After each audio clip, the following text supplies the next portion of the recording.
பார்த்தீங்கன்னா purple cabbage இதை வச்சு ஒரு சுவையான ஒரு கேபேஜ் ஃப்ரை தான் பண்ண போகிறோம். ஸோ ரொம்ப ஹெல்த்தியும் கூட இது. ஸோ ஒரு 100 கிராம் ஒரு 70 கிராம் அளவுக்கு பர்பிள் கேபேஜ் எடுத்து நல்லா நறுக்கி கழுவி வச்சுக்கோங்க. இந்த மாதிரி பொடி பொடியாக கட் பண்ணி வச்சுங்க, அப்போ தான் சீக்கிரமாக குக் ஆகும். ஒரே ஒரு பூண்டு நல்லா இந்த மாதிரி லென்த்தாக கட் பண்ணி வச்சுங்க. காரத்துக்கு ஒரு பச்சை மிளகா, ஒரு 2 சின்ன வெங்காயம், 4 டேபிள் ஸ்பூன் சீரகம், தேவையான அளவு சால்ட்டு, ஒரு 2 டேபிள் ஸ்பூன் அளவு எண்ணெய். ஸோ முதல்ல ஒரு தோண்டில் எண்ணெயை விட்டுட்டு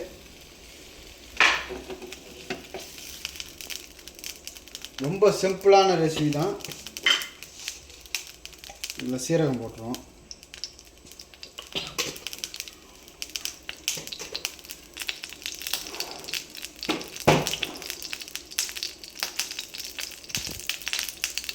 சீரகம் போட்டு நல்லா பொரிஞ்சு வரும்போது பூண்டு,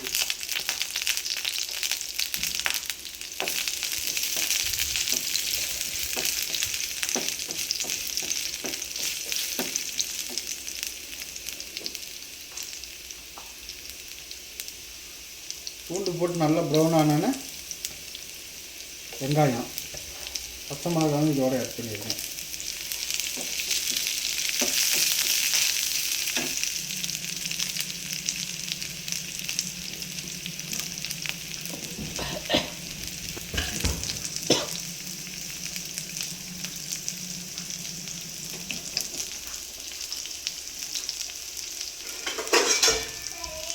யா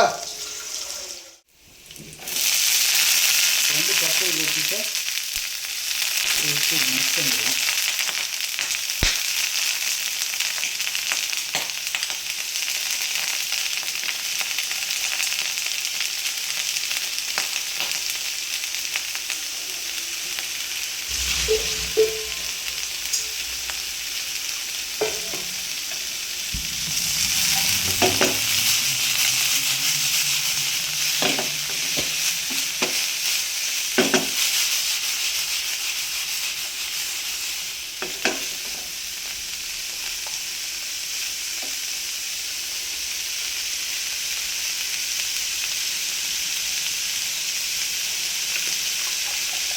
தேவையான அளவு சால்ட்டு வந்து போட்டுருவோம்.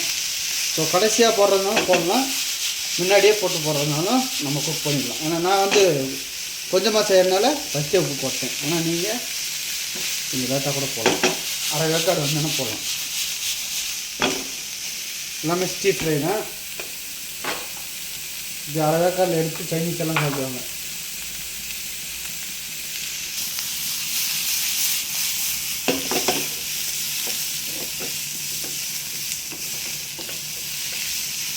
ஒரு 3 மினிட்ஸ் குக் ஆனாலே போதும், இறக்கிடலாம். இப்போ வந்து ஒரு பேனில் இந்த வெந்நீரில் இறக்கி ஒரு பவுலில் மாற்றி அப்படியே குக் பண்ணி சாப்பிட வேண்டியதுதான்.